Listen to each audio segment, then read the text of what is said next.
बिस्मिल्लाहिर्रहमानिर्रहीम अस्सलामु अलैकुम वरहमतुल्लाहि वबरकातुहू। एक दफ़ा फिर आपको खुशामदीद कहते हैं अपने channel study with mister Uzair में। और आज इंशाल्लाह बात करेंगे मॉड्यूलस फंक्शन के बारे में कि मॉड्यूलस होता क्या है। अच्छा, हमने जो एक सीरीज़ स्टार्ट कर रखी है क्लास 12 से बोर्ड मैथमेटिक्स की chapter number 1 function and limits. सबसे पहले मैं इंशाल्लाह सारे टॉपिक कवर करवाऊँगा, उसके बाद मैं इंशाल्लाह एक्सरसाइज पर आऊँगा ताकि एक्सरसाइज करने में आसानी हो जाए। तो आज जो हमारा टॉपिक है वो है मॉड्यूलस फंक्शन। और मॉड्यूलस फंक्शन क्या कहता है कि modulus function is a function which gives the absolute value of a number or variable. It is denoted by mod of x. इसको जो पढ़ने का तरीका होता है वो क्या होता है, इसको हम रीड करते हैं mod of x। इसको जो है वो mod of x कहते हैं। इसी तरीके से अगर इधर a लिखा होता तो वो क्या कहलाता, mod of a। 5 होता तो mod of 5। अच्छा, अब मैं डेफिनेशन को समझाता हूँ कि डेफिनेशन कहना क्या चाह रही है कि a modulus function is a function. एक मॉड्यूलस फंक्शन जो है वो फंक्शन होता है which give the absolute value, यानी सेम टू सेम जो आप मॉड के अंदर वैल्यू पुट करेंगे जो है वो आपको एब्सोल्यूट वही वैल्यू आपको जो है वो आंसर में देगा ऑफ अ नंबर और वेरिएबल, कोई भी नंबर की या वेरिएबल की। It is denoted by mode of x. अच्छा, अब दूसरी डेफिनेशन क्या है जो कि बहुत ज़्यादा आसान डेफिनेशन है, जो कि समझने में बहुत ज़्यादा आपको इस डेफिनेशन से मॉड क्या होता है, मॉड्यूलस क्या होता है वो आपको क्लियर हो जाएगा। क्या, the distance of any number from the origin so it is always positive, यानी the distance of any number from origin, यानी ओरिजिन से लेके किसी भी नंबर तक का डिस्टेंस जो है उसको हम क्या कहते हैं, मॉड कहते हैं।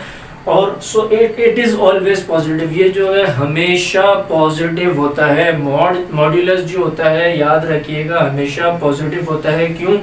क्योंकि जो मेरा डिस्टेंस है वो कभी भी नेगेटिव हो ही नहीं सकता। तो दोनों डेफिनेशन जो है वो वैलिड हैं, दोनों डेफिनेशन है मॉड्यूलस के लिए हैं, लेकिन मेरे हिसाब से जो बेस्ट डेफिनेशन है वो ये है। सिर्फ आपने इतना रखना है कि याद रखना है कि किसी भी distance of any number from the origin, बस ये मॉड्यूलस है और ये हमेशा पॉजिटिव होता है। अच्छा, अब मॉड का काम क्या होता है। अच्छा देखें, अगर है मेरे पास y is equal to mod of x, तो अगर मेरी जो मेरा x होगा वो होगा मेरा greater than and equal to 0, तो मुझे क्या चीज़ मिलेगी, x मिलेगा। मैं आगे इसकी एग्जांपल भी लूँगा ताकि और ज़्यादा क्लियर हो जाए, अभी सिर्फ मैं आपको मेन चीज़ें बता दूँ। अच्छा, अगर मेरा x जो है वो लेस देन 0 यानी 0 से छोटा हो, तो मुझे क्या चीज़ मिल रही है, माइनस का x मिलेगा। और यही x अगर मेरा 0 के बराबर हो, मॉड के अंदर मैं पुट करूं तो मुझे क्या ही हासिल होगा, 0 ही मिलेगा। इस चीज़ को तो समझाने की इतनी ज़रूरत ही नहीं है, तो सीधी सीधी बात है, अगर आप मॉड के अंदर 0 पुट करें, चाहे उसके साथ माइनस लगा दें या प्लस लगा दें, उसके ऊपर कोई फ़र्क नहीं पड़ेगा।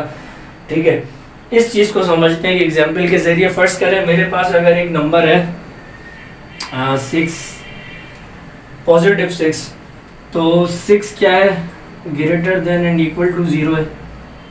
अब मैंने इधर क्या कहा था कि अगर मेरा x greater than and equal to 0 हो तो मुझे भी क्या हासिल होगा, वही x हासिल हो जाएगा, यानी 6 हासिल हो जाएगा। अब अगर मेरा जो है माइनस का 6 है, और माइनस का 6 क्या होता है, माइनस का 6 जो है वो लेस देन 0 होता है, तो उस सूरत में मुझे क्या हासिल होगा, माइनस, और x क्या है मेरा इधर -6 है, तो -6 हासिल हो गया। माइनस माइनस प्लस, और अगेन क्या मिला मुझे, 6 मिला। और इसको जो है हम मॉड को, मैंने आपको बताया, इसको हम एब्सोल्यूट फंक्शन भी कहते हैं। क्यों? क्योंकि ये हमें वही वैल्यू जो है वो निकाल के देता है। मॉड के अंदर जो भी वैल्यू पुट करते हैं वही वैल्यू आंसर आता है। अच्छा, दो ये बातें हो गई। और भी एग्जांपल ले सकते हैं, 4 उठा लें, 5 उठा लें। मेन मकसद आपको समझाने का ये था कि मॉड के अंदर चाहे नेगेटिव वैल्यू पुट करें या पॉजिटिव वैल्यू पुट करें, आंसर आपका हमेशा पॉजिटिव रहेगा। क्यों? क्योंकि ये जो है डिस्टेंस है ओरिजिन से लेके, किसी भी नंबर का डिस्टेंस ओरिजिन से लेके, सही है, ओरिजिन से लेके किसी भी नंबर का डिस्टेंस मॉड्यूलस कहलाता है। अच्छा, अब इसके अगर ग्राफ की बात करें कि भाई मॉड का ग्राफ किस तरीके से बनता है, तो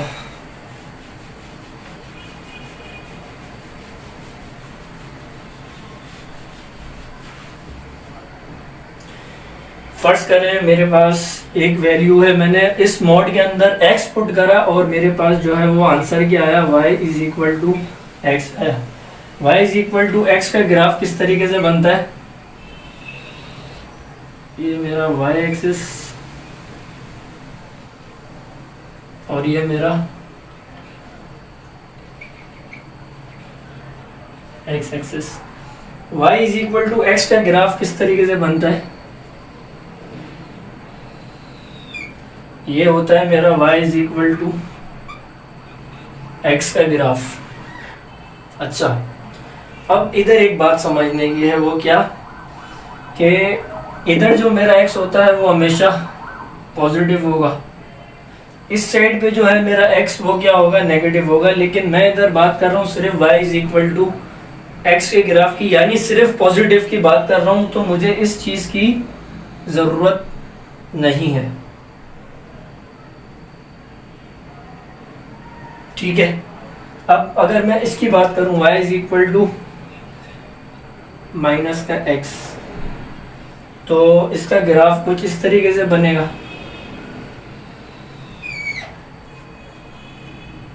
ठीक है, और इधर जो होगा x मेरा नेगेटिव होगा और इधर जो है वो पॉजिटिव होगा। लेकिन मैं इधर बात कर रहा हूँ सिर्फ माइनस की, यानी इस लाइन की जो है मुझे नीड नहीं है।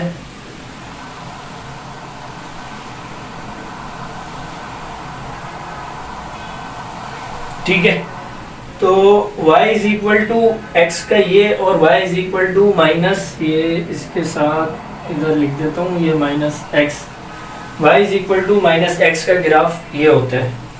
तो ये जो है ये मेरा मॉड्यूलस का ग्राफ बनता है, मॉड का ग्राफ ऐसे बनाया जाता है।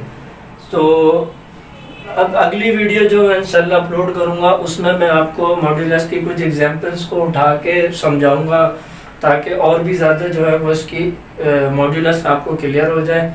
अभी मेरा मेन मकसद इस वीडियो में यही था कि मैं आपको ये बता सकूं कि मॉड्यूलस फंक्शन क्या होता है, इसका मॉड्यूलस को जो है वो किस तरीके से इसका काम है और क्या काम होता है, और इसका ग्राफ बना के मैंने आप लोगों को एक्सप्लेन कर दिए।